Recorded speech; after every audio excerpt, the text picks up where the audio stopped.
Welcome to Superhuman Entrepreneur. I'm your host, Dr. Isaac Jones, and I'm here with a really special guest. A lot of my good friends and the people that you kind of look up to, I know in high performance online, are getting coached by Tai Lopez.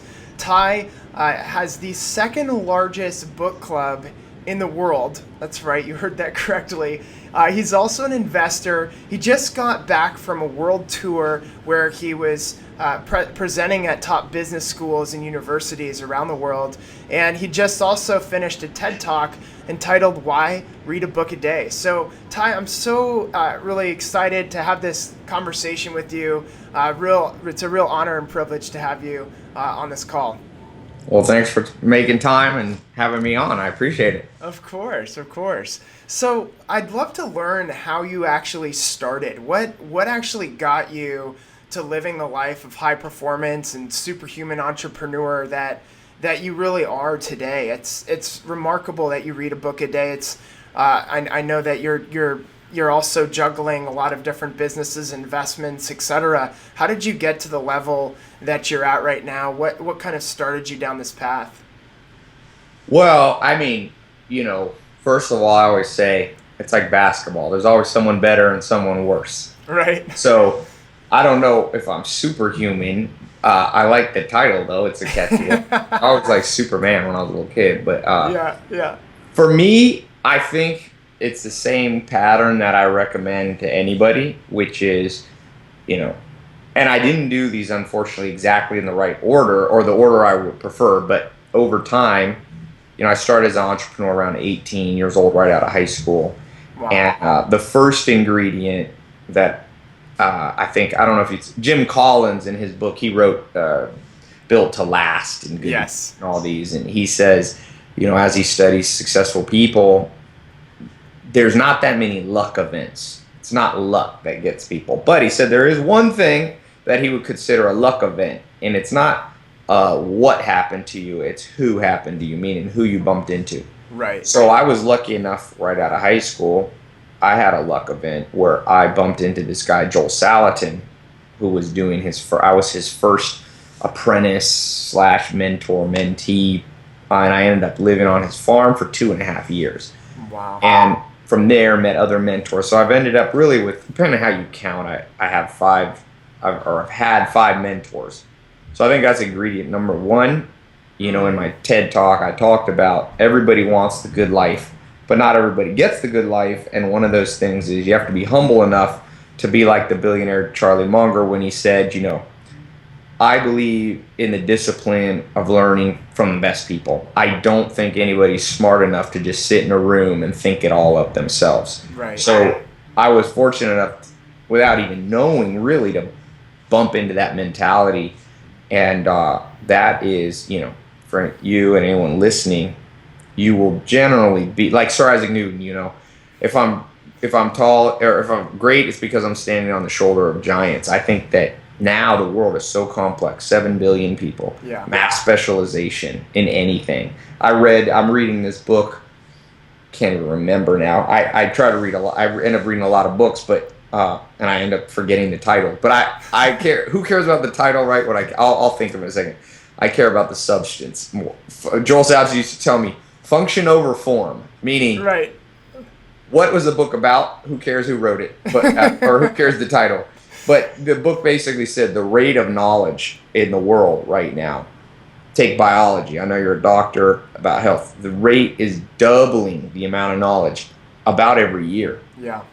So due to exponential growth, it's unreal how much there is. Nobody can know everything. Right. So when you're humble, you can get to that place, ideally, where you're humble enough to go, my success will be like Sir Isaac Newton, standing on the shoulders of people greater than you. Wow, that's so brilliant. So you bumped into this guy. I'm assuming he was a really successful business owner or entrepreneur. Yeah. So Joel Salatin now is a pretty famous guy. You might have read about him in Omnivore's Dilemma, Michael Pollan's book, Yes. best-selling book. Yeah. So that book's kind of about Joel Salatin is the man. People don't realize that Joel Salatin's really the person responsible for pioneering grass-fed beef and eggs and He's like my best friend. So he's a best-selling author on Yeah. I think he's got the number one best-selling things around food. Yeah. So yeah, he's very successful. Now he's a multimillionaire, but Joel is not a guy about money. I mean, he's changed. I think he'll get voted at some point in history one of the most important people of our time. Wow. Philosopher or this. But I also from there the cool thing, there's this saying, the rich get richer, this cliche. Well, I think of it not just in monetary terms. If you can create momentum in your life, that's you becoming rich, the momentum will snowball into more momentum. So you get one good mentor, and they generally, people hang out with similar quality, similar IQ type people. Right. You end up meeting other mentors. So I met another guy named Alan Nation, who's also, both of them, if you want to read about them in Omnivore's Dilemma, there's two or three of the chapters are about those guys, and they really pioneered this grass-fed. And so I was really into sustainable agriculture. I lived with the Amish for 2.5 years. Did you? Yeah, seeing what the world was like before electricity. That's cool. That was a highlight of my life. Now Really? I'm here at Hollywood, Beverly Hills, but material things are good, but life, I teach this thing, I call it the good life. Eudaimonia is what Socrates, Plato, these philosophers called it, which is, how do you find the good life? Which I define as health, wealth, love, and happiness. You have to have those 4 pillars, or fulfillment I like even better than happiness. So for people like Joel Salatin, the reason that he's so fascinating is because I have a lot of friends. One of my buddies here in Hollywood, he's not even 40. He just became a billionaire. But so I have some business partners and friends, billionaires, but it's not just about money. It's about the 4 pillars. And people get that wrong. How can you pull off these 4 pillars? When you can get all 4, then you have, I was reading this book about Bob Marley, the reggae singer, and when he ended up, I don't know if you know, but I didn't realize this, he got cancer in his toe. I've never heard of that before. Yeah, and the doctor wanted to amputate, and he Right. was, I don't know if it was part of his religion or something. He's like, no, I want to cure it on my own. So he went to Europe, and it didn't work, the cure, whatever he was trying to do.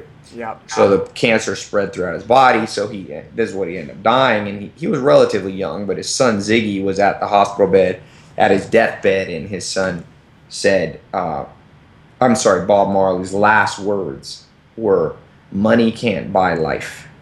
And I always remember that. Yet on the flip side, some people, I believe in this, Greek philosophers and philosophers call it, you have thesis, okay, and antithesis or antithesis. Yep. And then you have to find the synthesis. So a lot of people, when it comes to money and success, they either are completely subscribed to the Bob Marley, money can't buy life, money's the root of all evil, or they flip to the other side that money's everything. I think money's more important than most people like to admit to themselves. Right. In the 25 cognitive biases of our brain that cause us to make bad decisions, one of them is called the delusion bias, which usually comes from a lot of pain. So a lot of people have pain around trying to make money, so they end up creating delusions. Like money's not important, or on the flip side, they had a lot of pain growing up around money, and then they figure out how to make it, then they ascribe too much importance. The real thing is, like I said, health, wealth, love, and happiness. We know that.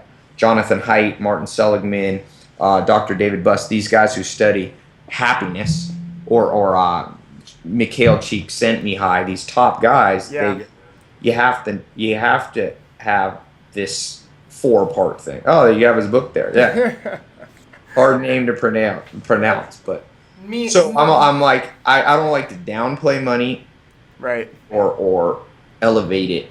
You got to see it for what it is. It's a very powerful tool. So I mean, it's got to be challenging, because I think a lot of the entrepreneurs out there, including myself, it's easy to get into the comparison trap where you're hanging around people that have substantially more money than you. Like I'm down in Sydney, Australia, in this billionaire's yacht, on the Great Barrier Reef, and I'm sitting there.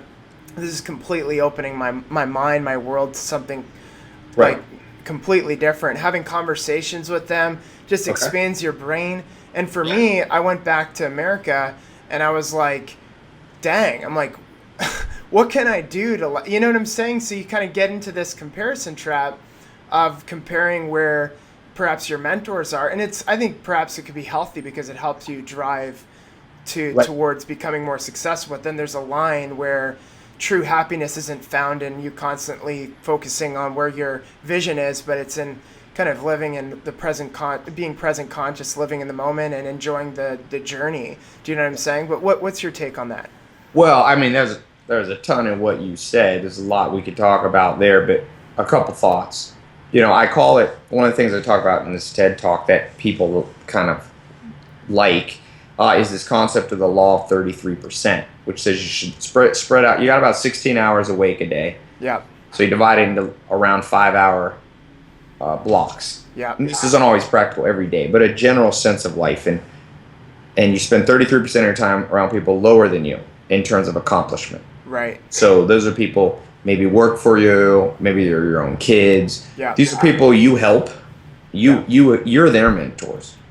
And these people serve a dual purpose because they keep your self-esteem up to realize some people are doing worse than you. So you need that. Then you need the 33% of people on your level. I was reading Mahatma Gandhi's autobiography. I think it's called My Life, and he basically says on your rise to the top, or on your rise to doing big things like he did, it'll get lonely. So you need peers. These are people on your own level, friends. You connect with them on that basis. And then lastly, you have the last 33%, which is what most people forget, which is those people 10 to 20 years ahead of you. And these are the people that serve as mentors. They drive you forward. Yeah. In terms of being in the moment, it's a very Buddhist kind of Eastern thought, or now it's become more prevalent, the power of now, Eckhart Tolle. I've never been as much of a advocate of that, except in the sense that obviously there's some truth there. Right. I think, like Jeff Bezos says in this new book, The Everything Store, they quote him saying, we're here to get things done. So, sitting under a Bodhi tree for 10 or 20 years might serve some purpose for you to get rid of desire, but it's also, you have to, like Jonathan Haidt says in Happiness Hypothesis, we're like hive animals. Yeah. We will find our fulfillment by fulfilling a group's purpose. So you're never going to be able to detach completely. If you do detach, you cease to be human. Right. In terms of comparing yourself, like Charlie Munger, he says, there's no great tragedy at other people making more money than you faster. Right. Right? People see that as a tragedy, and I'm like, you better get used to that tragedy. I was just reading Michael Jordan. I like Michael Jordan, maybe the greatest athlete of all time, certainly Absolutely. in contention for that. I'm reading a book about him that's a little more negative. It's about his comeback. Also, I highly recommend, if you haven't read Roland Lazenby's book, My Life, which is amazing, the best sports book I've ever read. Wow. It's about Jordan. And, Jordan was very competitive at a highest level. Yeah. Yet he was benefited. At one point, they brought in a psychologist who helped him be in the now and be present. That was one of the things Phil Jackson, the coach, did. So you got to find thesis, antithesis. Most people like to gravitate. That's a cognitive bias to the extremes. It's called consistency, commitment bias. We like to commit to something. Oh, I'm Republican, or oh, I'm Democrat, or oh, I don't think you should like money, or oh, I think you should just like money, or oh, you should just focus on now and not work. Like, all of those are extremes. Your life, as you find these synthesis of truths, that's where you find the answers you're looking for. So for the most part, you will need to compare yourself to other people. Michael Jordan used that. Each game he would find Larry Bird. He would go out and tell the ball boy before the game, hey, go find me the scoring record in this arena. And he would use that as to drive him ambitiously to perform better. Yet at the same time, you got to think what Charlie Munger said. There's no great tragedy in people beating you. Coach Wooden, the UCLA greatest, I think the best TED Talk ever, and the greatest basketball college coach in the U.S., he said, God only made one Kareem Abdul-Jabbar, right? Not all of us are born with, nature is not equal. Right. That's a myth. Will Durant, the Pulitzer Prize winner, says, Uh, you know, the second law of nature is competition, and Mother Nature has not yet read the Declaration of Independence or the French Rights of Men. Right? Nature makes us unequal, and so you can either lament that, which is a fool's game because you're not going to change. Mother Nature, Joel Salatin used to tell me, always laughs last. It has the last word. So what you got to do is what John Wooden said. You keep the competition, but you're really in a competition with yourself. I love that. Yes. It's like, what is the natural aptitude I have? Yeah. You know, if you could read a book a day, if you have that aptitude and you're not, well, you're losing the competitive game of life.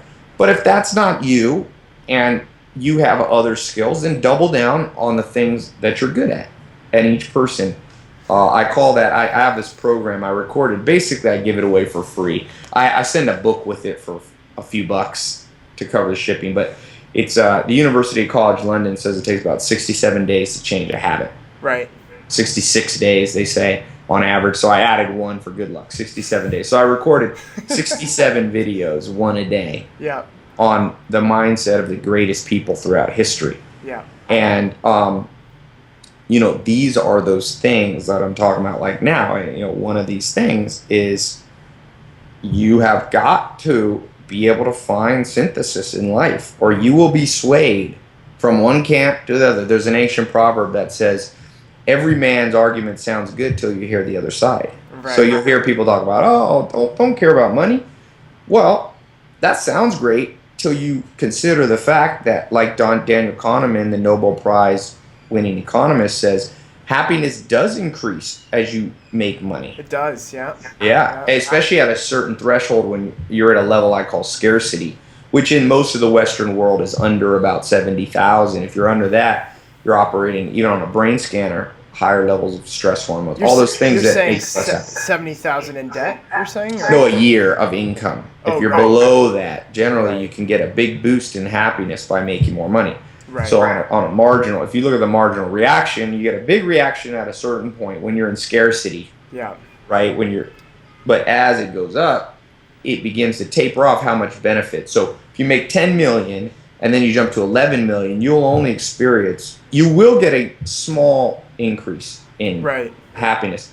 But that's holding all things level, because if to get from 10 million to 11 million, you sacrifice the other pillars of life, right, health, love, fulfillment, the intangibles, then you'll be going one step forward and two steps back. Yeah. But that's what I'm saying. It's the synthesis. The devil is in the details about life. And most books out there, Barnes and Noble, there's 130 million books have been published in history, something like that. But, there's too many. You don't need to read that many. I have a list on my site because people always ask me. I'm like, here's 150 most important books you should read. Read these over and over for the rest of your life. You'll be good. Yeah. And so, one of those is this Will Durant book on the concept of this thesis and antithesis and synthesis. Ayn Rand? No, Will Durant. Will Durant. I'm not a huge. I know people love Ayn Rand. I never. It's personal preference too. She's so wordy. Yeah, she. I like getting to the point. Atlas Shrugged could have been said in much. Exactly. Absolutely. So, so that's my basic thought. And now it sounds it's obvious how you've become as successful as you are. Like you bumped into the right person at the right time.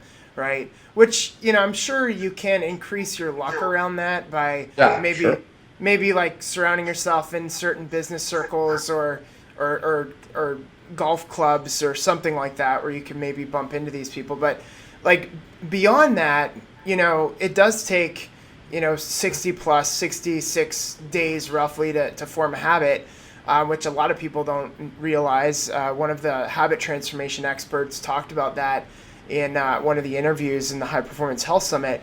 And so let's just get into the nitty gritty about how entrepreneurs, how like high performing people make change, because, and let's just use me as an example. I have like a stack of books I want to read. Every time I look at the books, I get stressed out because I'm not reading the books. I need to read those books, and I'll start one book and then I'll get disinterested in that book. I'll get halfway through it and I'll start another book. And I'm sure a lot of other people are like this, which is, obviously it's hugely beneficial to join a book club. I'm part of your book club, which has been unbelievable. Just reading the last, a few entries has been incredible. But, let's use that as an example, because I'm sure a lot of people want to develop these types of habits, but how can you, decrease anxiety, increase pleasure and action around doing the things that that you're capable of doing, Well, one of the things, I'll refer back to 67 Steps. It's on my mind. I just recorded 67 videos too. I'm actually not even quite done, but one of the things that causes stress around these things is what I call the 500-year-old mind. So 500 years ago, if you didn't believe the world was flat, or if you said the earth was not the center of the universe, you might be burned as a heretic, right? The world is very absolute. 500 years ago, medieval, 600 years ago. Yeah. And unfortunately, we now know that that's not a good way to think about life, but we carry it over. They call that memes, social genetics passed on to us of this absolute thinking. So the first thing is, if you never read any of those books, you haven't done anything wrong. Right. And I know that sounds pedantic or, cliche, but no, it's freeing. It's like, who cares? You Right. But the flip side is, so what you want to do is replace the thinking that says, oh, okay, I've got to do this and I got to do that, with the thought that, look, at the end of the day, not to be nihilistic or, but we're all headed to the same place. Yeah. You're going to die, not be remembered. So now if people get depressed over that, I'm like, no, that's freeing in the sense that you don't have to think of everything so black and white. Right. So that's number one. Number two, and you got to replace it in your brain. You can't live in a vacuum. So what do you replace the black and white absolute thinking? Well, you use physics. Mm-hmm. So Descartes, the great philosopher, he said he did experiments. What can we really know? And one of the things he was left with was math. Math is 1 + 1 seems to be 2, at least in the reality of our universe now. Right. So in the same way, physics is one of those things you can kind of bet on. If you jump out your porch, off your balcony, second floor, you're probably going to experience pain in a matter of seconds. Gravity and the law of physics seems to be pretty accurate. So if you get rid of this black and white thinking about those books, right, what you want to replace it with is Newton's third law, which is for every action, there's an opposite and equal reaction. Love it. So look at those books as just like, hey, if I get a few minutes to read, right, that's an action. It's probably going to create a reaction. Do I want that reaction? Yeah. The more you read, as Warren Buffett says, the more you learn. In general, the more you earn. So you focus on the end game benefit, makes it a little bit easier. The third thing, and just to be clear, you were kind of using, not to call you out, but I'll do it. Please call me out. When I was on saying, I read these books and then I'm kind of ADD and I get to the next book. Right. Well, does that violate a principle of physics that there's something wrong with that? No. Who says you have to read a whole book? It's the biggest myth of reading. Who cares? When you think of books, if you take 130 million published books throughout history, you're never going to get through them all. So you narrow it down. I suggest the average person over your lifetime just go to your grave having read 150 of the best books. Yeah. Now, if you had 100, and I got that number, by the way, from famous sociologist Robin Dunbar, who said that our mind is adapted to having about 150 friends, family, and acquaintance connections. Yeah. So I just applied that to books. It's very cool. My unscientific way of doing it. But so if you had 150 friends, how would you deal with them? When you met them one time for dinner, would you sit down and go, we need to talk for the next 16 hours. I want to know everything about you. Every detail. You would scare people off. Right. Instead, you make friends slowly over time. You go out for coffee for 20 minutes, then you come back 6 months later and you go to dinner, and you can have that kind of relationship with the mentors and knowledge that you'll get from books. So my suggestion to you is maybe accelerate the ADD. Just read the books for 10 minutes till it's boring. Get one nugget like a gold miner. Brilliant. Yeah. Just throw it over your shoulder, but put it back on the shelf. Now it's cataloged in your brain. Next Love time it. you need something on that subject, 2 years, I pull books out. I purposely now. Now, I actually know how to speed read, which I don't think is that important of a skill. Right. Okay. That's just like saying I can sit down with a friend and go, "Hello, how are you doing? My name's Tyler," like an auctioneer. There's no real skill there, right? Right. Everybody needs. So what you need to do is have more long-standing relationships, not to sound weird, with really good books. I So like that. if you have a good book on your shelf, be like, between now and 5 years, I'm gonna know that what the contents of that book today. I'm just taking it out for 5 minutes. Put it back. There's no rules. People are so petrified by the thought of skipping. I just do it now on purpose. Even if I can read the whole book, I'm like, why? Everything, like Charlie Munger, the great investor, and Buffett say, what's the hardest thing for the human mind to grasp? Opportunity cost. So what's better, you think? Every year, browse through 150 of the greatest books of all time, from Durant, from Lieberman, from David Buss, from Nietzsche and Seneca, to go through 150 of those quality books, even if it's just a page or two a day, or get through 3 books 100%. Most books don't have that much good knowledge in them. They're like, you were talking about, Fountainhead or Atlas Shrugged. There's too much opportunity cost that I'm not going to spend all my time on that.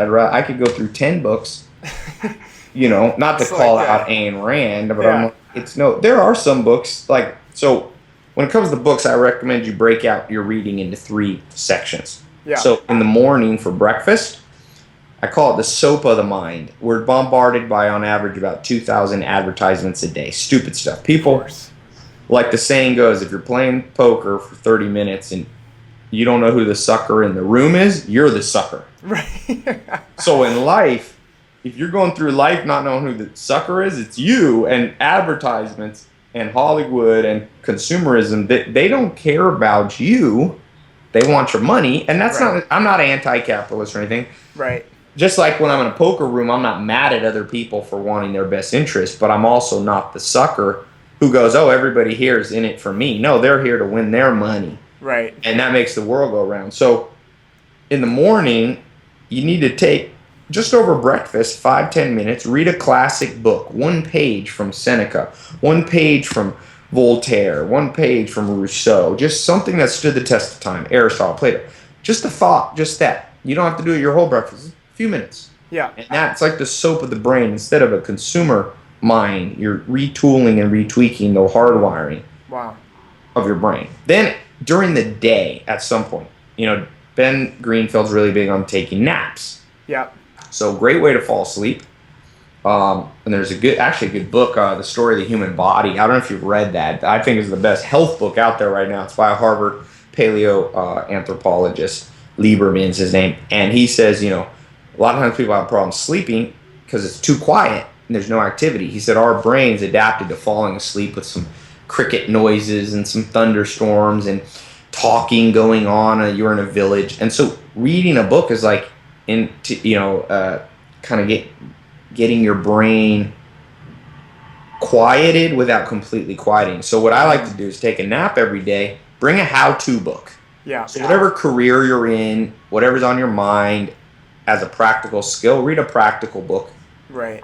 And it'll help you fall asleep. Even if you only read 5-10 minutes, it's a good habit. Yeah. Then lastly, at night, if you really want to be a reader, I recommend on your bedstand, you keep a book that you're not speed reading. There's no end goal except enjoyment and the acquisition of courage, and you read a biography.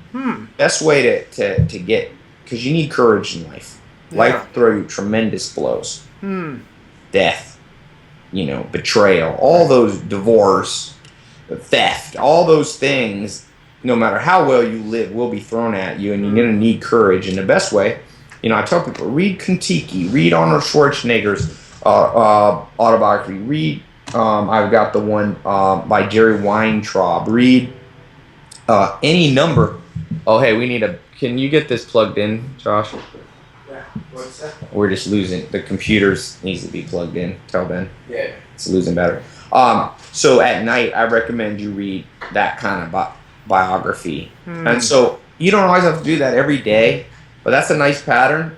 for people that are a little ADD like me and you, it sounds like, Right. just break it up a little bit. Who cares? It's not a rule of physics. Yeah. People are like, oh, that's cheating. I'm like, what are you talking about? But there Right. is no cheating. It's just life. You're moving through time. Exactly. You're gonna tell me that the way you do it, you sit down and read one book start to finish. I'm like, your one sounds like a bad, inefficient way. I'm all about efficiency, you know? Yeah, no, that's great. I love it. So, clearly your book reading has helped you on a professional level as well. Like your business, your ability to invest, I'm sure, has all just multiplied exponentially through just reading all of this wisdom and knowledge. And so, outside of meeting mentors, reading a book, do you recommend other activities like get subscriptions to magazines, or make sure that you're plugging into different masterminds, or like what else did you do that kind of took your level of wealth, impact, and health, etc., to the next level, your level of performance to the next level? Well, I kind of did this out of order. I did mentors, I talked about, but really the way to start for everybody is you have to figure out, I call it your Eulerian destiny. It's a fancy word of basically, Peter Drucker in his book Managing Oneself said, most people think they know what they're good at. Most people are wrong. Even more people think they know what they're not good at. Even then, more people are wrong than right. Right. Yet you can only build on strength. You can't build on weakness. Right. So for most people, the first place to start is what the Oracle of Delphi, back Plato, Socrates, he talked about, know thyself. So if you're putting it in order, the first step is to know yourself. It's the biggest tragedy that you and I went through, elementary, junior high, high school, maybe college. Yeah. And yet we should have spent 100 hours on aptitude tests. Go out, take the Myers-Briggs test. I'm developing a new one of my own, a proprietary one called the PACE system, PASE, for business. It's a little more business. It's not totally business, but there's other ones. Myers-Briggs. There is this new Strength Finder type test. Yes. When it comes to Marcus love, there's Buckingham. the book, The 5 Love Languages. Yeah. I recommend you spend a good bit of your life at the beginning just taking lots of tests, career aptitude. So, and then you can read in this book, if anybody wants the 67 steps, I give this book away basically for the cost. This Peter Drucker book, he was he basically invented the modern MBA program, business management, and he wrote this small book you can read, Peter Drucker. You can get it on Amazon too. If you get it on my site, I'd give a little summary of it. But however you get it, what? Sorry? You gave it to me for free off your site. Yeah, people pay for the shipping, $5 or $10 or something. I don't make any profit on it. But that book, he talks about some questions you can ask yourself. How do you learn? Some people don't learn by reading, although you can usually teach yourself. But other things, like when you read a book, so I know about myself, for example, note-taking doesn't help me.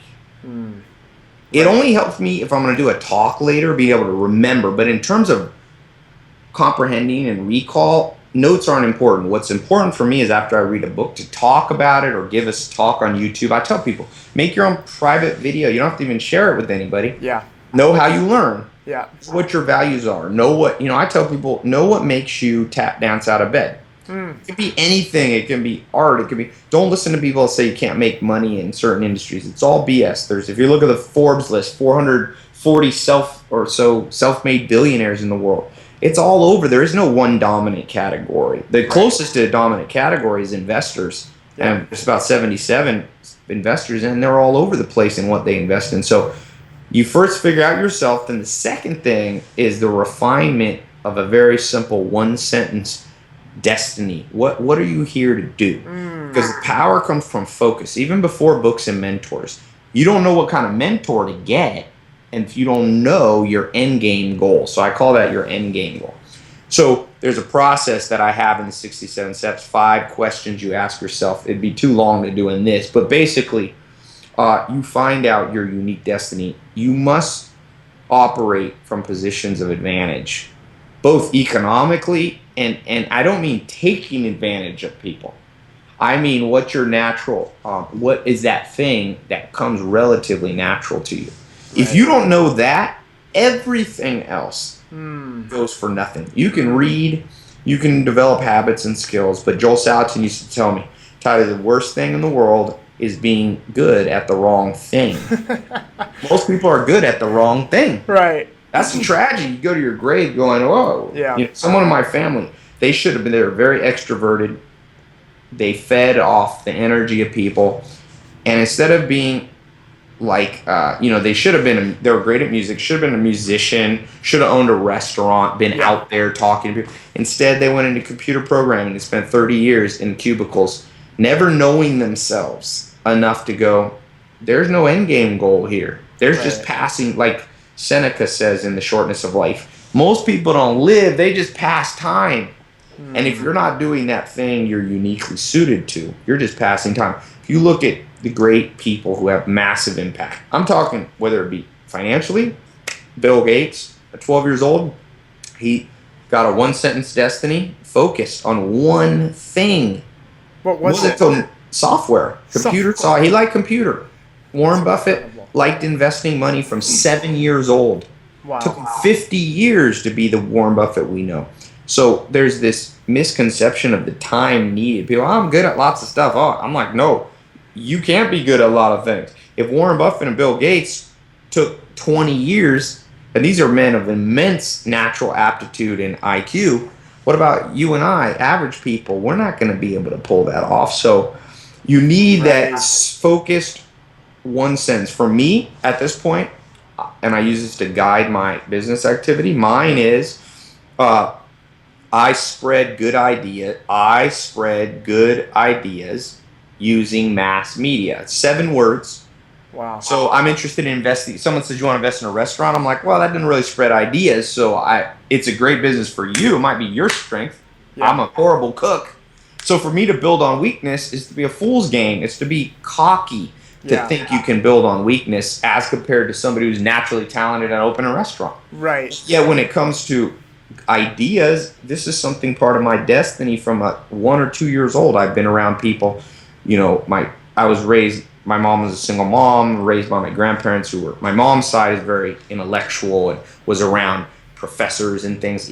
So that's part of your learning destiny often, what you grew up around, what strangers compliment you on, what you wanted to do at age 14, what you've been doing the last 10 years. And, so there's these kind of questions. So mine's very clear. And then what that does is it helps you figure out which books to read, which mentors to find, which activities, which people to marry, which people to make acquaintances and friends socially. It even helps you do like how you want to work out and who you want to around your body. Like I know my destiny isn't to be a triathlete, So what I actually like to do, I like basketball. Why? It's more social. I have a basketball. I can play it. I have a hoop here in Hollywood Hills. And when I have people around, people visit, come talk to me a lot, my house. I'm like, let's go shoot basketball and talk about good ideas. That's great. So when I'm exercising, I know myself. I'm in the Myers-Briggs system. I'm an ENTP, extrovert. It doesn't mean I always have to be around people. It means I get ideas by talking to people, like talking to you. Right. So I pick sports that aren't solitary. So when it all comes back, mentor, it's that starting the Oracle of Delphi. Know thyself. It's not that easy. Yeah. Nietzsche says the mind is an impenetrable fortress, and he says the only way that it's penetrated into the inner recesses of your subconscious is through friends and enemies. Meaning you need friends, people who objectively be like, Ty, I call it American Idol syndrome. Ty, I heard you singing in the shower. I didn't try to make any money on that. And enemies, those are people who don't know you, strangers. If you're not getting compliments from strangers on what you're doing, then you're building around probably another weakness. People who have never met me, when I talk about my strengths, they're interested. Right. But strangers, they're not, you can't go on what your mom complimented you on. Right. Your mom might have said you're a great singer, but your mom's biased. Right. Exactly. So when Nietzsche is saying to penetrate the mind, you have to look at both the good things that happen in your life, but also the adversity, the people going, oh, you suck at that. Well, maybe you do. Right. Nobody's ever told me I suck at reading, even enemies. Right. So I know, well, maybe that's something that I build around. Right. And for you, you have to find that, and each person has to find that. Wow. Yeah, that's so powerful. It's interesting because when I first read Marcus Buckingham's book, which is which had the kind of open the door to Strengths Finder, I learned a lot about myself and what my strengths are, what my unique gifts are, as Dan Sullivan calls it from Strategic Coach, your unique abilities. But in a simple way, like I've heard of all these tests that you could take and different things you could do, but ultimately I love that it's like the easiest litmus test that you could really take is listen to your friends, the people that are around you, and then look at the feedback that you've gotten from the external environment, the challenges that you've had, etc. That's going to help you really, cultivate that understanding. Now, Yes. question, through all of this, do you recommend journaling, writing any of this down, like writing your goals down, etc.? I do, as long as you remember what I said about the black and white thing. People become very black and white. Right. The human mind looks for magic bullets. Yeah. I can find people who have never journaled ever and had massive impact, and a heck of a lot of people who journaled that did nothing. Yeah. I look at more as know yourself. To me, the purpose of journal, I don't get a tremendous, introverts a lot of times will get value more from journaling. There's probably some value for me, but not more value than me doing public speaking. I just spoke at London Business School. So I get more value. Journaling is cool from the sense of, historically, I started back at 14 years old journaling. It's cool to look back, see where your mind was. Yeah. But you can certainly journal video blogging. Yeah. So don't be absolute. Is it a law of physics that to be successful, you have to journal? No. Could it work for you? Possibly. Right. People, it's like gratitude. People are like, oh, you have to have gratitude. Well, there's people that had tremendous impact in the world that weren't grateful. It's not an absolute. It might be an ingredient. I think of it like the soup of life. What makes good soup? If you want chicken noodle soup and you just have chicken in it, it's not chicken noodle soup. It's not good. If you just have broth, if you just have noodles, if you just have a bunch of celery. But if you can mix it all right, have a little bit of dash of salt, a little dash of this, a little garlic, and just the right ratios and proportions. Yeah. Now you have something real. Right. So I think for people, Freud has a great book, one of the great books of all time. It's actually an essay by Sigmund Freud called Civilization is Discontents. If you go to the second essay, it's very short. It talks about the 9 ways humans find happiness. He says, if you ask me the purpose of life, it's too hard of a question. He said, we don't ask our dog what the purpose of our dog's life is. The dog's life is there to live.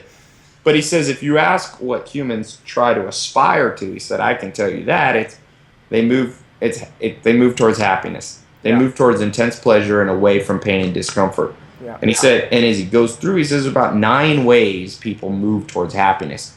And at the end, he says, we all have different constitutions. You have to find which of those 9 work. Some people it's beauty. Some people it's love. Some people it's aesthetic, becoming the Dalai Lama, a monk.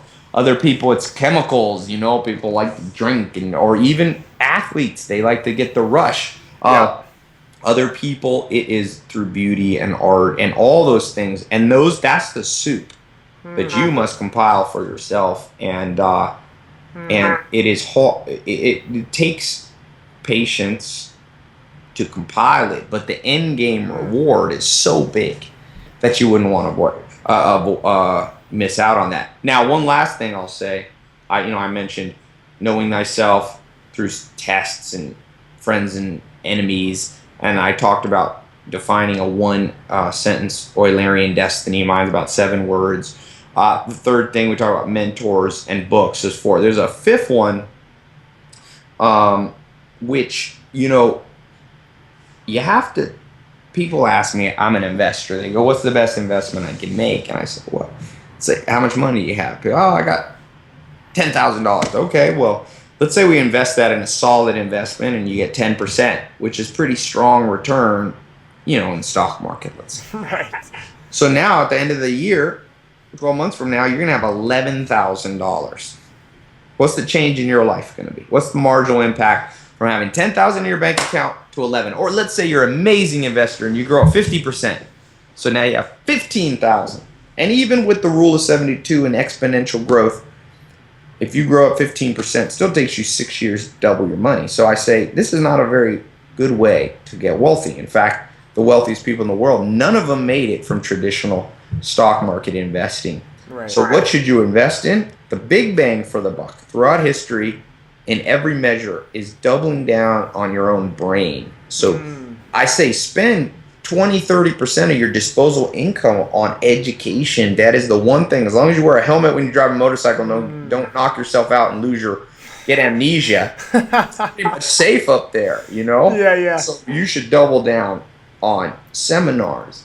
I met a guy a top real estate guy in the world, and he told me he got started by spending $1 million going to real estate seminars, buying the most expensive mentoring packages, $1 million. And I said, was it worth it? That's a lot of money in a year to spend. He said, Tai, I can make $100,000 in a week at any time I am short on money from the knowledge that's in my brain. Wow. Warren Buffett says best investment he ever made, has a Wharton degree, but he keeps that diploma low. The diploma he shows is his Dale Carnegie public speaking course that he spent, I think it was in the 40s, the equivalent of $1,000. Or he said is all the money it was very expensive for him to do, but he said that laid the groundwork for him to be able to communicate, which really is what made him the great Berkshire Hathaway investor. So double down on your own brain. And most people, if you take the money, let's say you make $5,000 a month, you pay your rent and this, and you have $1,000 left. Most people, because like I said, if you don't know who the sucker is, you're the sucker. Most of us consumerism has made us into suckers. We take that $1,000 and violate what my second mentor, Alan Nation, said. He said, Tai, never invest in things that rust, rot, and depreciate.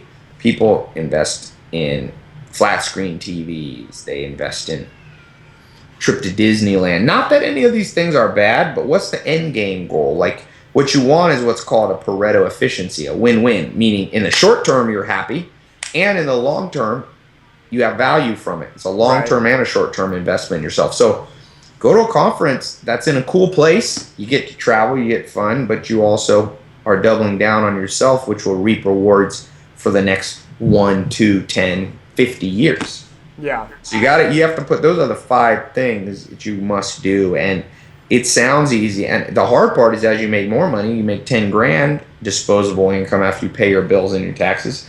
Now you should put 3,000 or 4,000 that month into investing in yourself. Books, masterminds, coaches, consultants. You look at the greatest businessman of all time, probably, which is Sam Walton, made $160 billion net worth for himself and his family. That's $160,000 million. And Walmart, whether you agree with it philosophically, it's going to be possibly one of the first $1 trillion companies. Yeah. Well, he in 72, 73, after being in business 30 years, he brought in consultants, 6 consultants, tore his business apart. He had the humility to listen to what they say. So he doubled down on his brain there. They came through, they ripped apart, oh, your pricing's wrong, your displays are wrong. But he listened to them, and then 1984 became the wealthiest man in America. And that comes from that doubling down on yourself, bringing in outside help. Most people are so worried. It's funny, people are worried about, oh, if I buy this book, is it worth it? I'm like, well, what else are you going to do with the money? I know what you're going to do. You're going to buy a sushi dinner, which is great in the moment, but it's gone. It's gone. The average American spends $80 a month on coffee. Dang. Now, I know Dave Asprey and all these dudes love coffee, but here's the deal. You give me a man who never spent a penny on coffee, but took $80 a month since he was 18, doubled down on books, and you can buy, now I buy a lot of books on Amazon I buy used, who cares, function over form. If I can read the book, I don't care if it's new or not. Yeah. You can buy 15 books on Amazon for $80 a month. Wow. Who do you think is going to be better? Who do you think is going to be healthier, wealthier, and wiser 20 years? The guy who drinks coffee, right? Now, you could still drink your coffee. I'm not attacking coffee. But if you have a choice, Yeah. don't be the sucker. Yeah. Like an Amish guy, Sam Chupp. I lived with him 2 years. He said, "Tai, there's only 3 types of people in the world: people who make things happen, people who watch things happen, and people who wonder what happened." Yeah. And people wonder what happened because they're being led like sheep to the slaughter. Yeah. It's like, oh, you have $80, we'll spend it on Starbucks. Well, no, make your own coffee for 10 or 15 bucks and take the rest, double down on yourself. That's brilliant. I remember reading a book called The Education of Millionaires. There's a journalist out of Manhattan that just went and interviewed. He went through Eben Pagan's internet marketing courses and this and that as a journalist. He was doing well, but really wanted to write a book that was going to help a lot of people. And he paid all this money to get Eben Pagan to kind of mentor him, and he wrote this book, Education of Millionaires, and he interviewed over 100 people that were all made a minimum of $50 million. I think there was 10 billionaires that he interviewed in the book, and it was so interesting learning the strategies around how these people got wealthy. And he used the word bootstrapping, which is like like what you said, double down on your brain, double down on yourself. Bootstrap is just investing into yourself. And it was interesting because you'd think that, oh, these people are taking so much risk, but they're really not taking very much risk. They're, in the book, it actually showed that they had typically a side job, and they were working something on the side or they had a job and they were working something on the side to the point where, they're able to take off with a new business idea or whatever it may be. Like, look at Yuri Elkaim last month. He hit number 2 on New York Times bestselling, and if you know his story, he's in one of our masterminds together. He started as a personal trainer. He's making X amount of money a year, and he made $3,000 online. He's like, holy, this year I made $3,000 online. If I invested a little bit more time, I wonder what I could do next year. And then he made $40,000, and it was enough for him to quit his personal training job, and now he's doing multiple 7 figures a year. So, I mean, I love that whole concept, that whole idea, and I think it's just so wise to just be investing in yourself, in your education, your development. It's just so wise. And what we'll do is we'll have Peter Drucker's book that people can get for free underneath this video, just if you're interested. Yeah, you can put a link, maybe put it to the 67 steps. Yeah. Tell people, I put out different things. Like I said, I don't really make any money on that 67 steps. We have some business coaching stuff, but I don't do this business stuff. I'm an investor. I own about 10 or 12 companies. I buy and sell companies or start them. So but this 67 steps, it's interesting.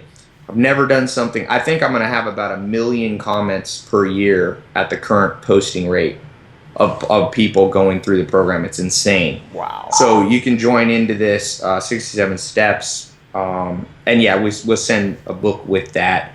But then I tell people, get in the habit. I'm just one of many people that you will learn from. And that's maybe even presumptuous. I tell people, you may learn nothing from me, but there is one thing you will learn from me. You will learn to go past anybody like me to those greatest people. I call it the 10% rule. You only do about 10% as well as whoever you copy.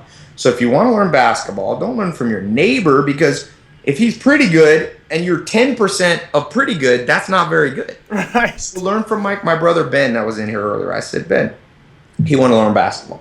I said, well, why don't you watch Michael Jordan videos? And it was funny. Ben was trying to learn basketball for about 1 year, my brother Ben. Yeah. And his progress was just very slow. He's got into this in 1 week of studying the greatest people. Let's say Jordan, Kobe, Magic Johnson. His game jumped 10 times. Wow. So for you, and this is one of the big mistakes with Amazon and bestsellers and Barnes and Noble and even a lot of people teaching on the internet. Right. The only thing unique about what I teach in many ways is I don't really teach my own stuff. Why would you want to learn from me when you could learn from Descartes or Aristotle or Stephen Hawking or the Dalai Lama? So what I do, I try to be a conduit that just points you to people much beyond myself. And I think it's more powerful. I think that if you go out and learn how to make money from somebody making $1 million a year, well, the law of 10% means you're probably only going to make 100,000. And as I travel around the internet kind of sphere of entrepreneurs in general around the world, you know, I get a lot of feedback. I have about 1.5 million people that that I reach every day, and I see the biggest mistake people are doing is they're copying somebody who makes 500 grand a year. Well, law of 10%, you can make 50,000. Let's learn. You know, I did this talk at the LA Convention Center. 700 people there, entrepreneurs. Just did this in August, and I held up a book. I said, "How many people read this book?"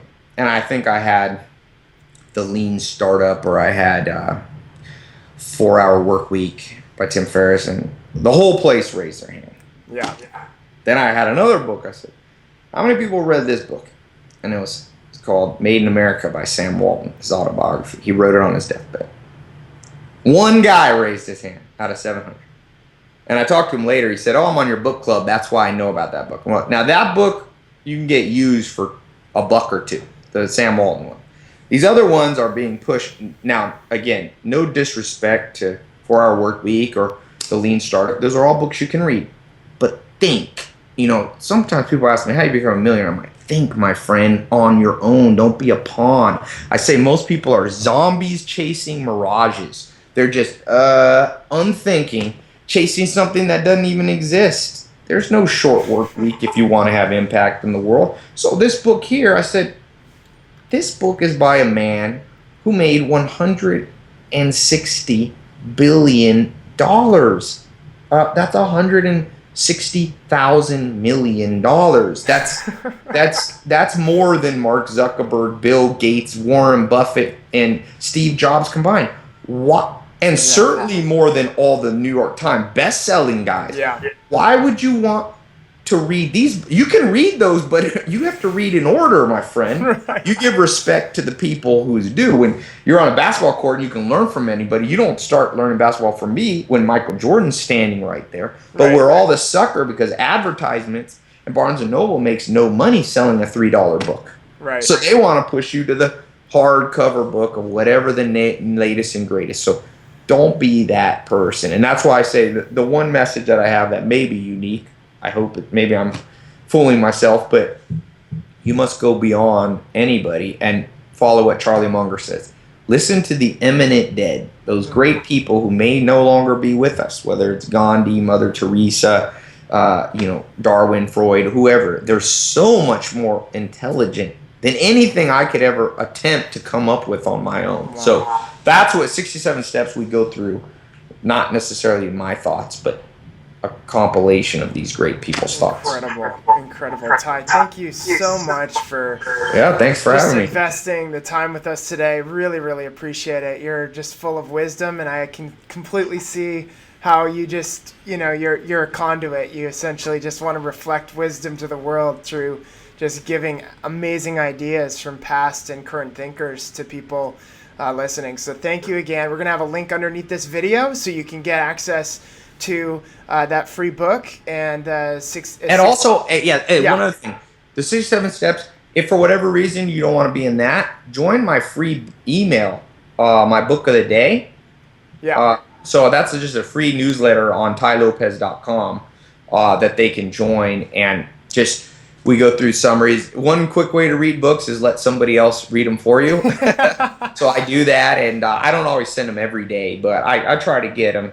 Trying to get up to, I get busy sometimes, but yeah, that's free. And then the 67 Steps, which comes with that book, and it's whatever the shipping, you have to pay that. It's like $5 or $10, but you get 67 videos and all that. It's a good. I don't make any money on that. Yeah. FedEx makes the money. Again, thank you so much, Tai. Yes, this has been such an unbelievable interview. So thank you. Thank you.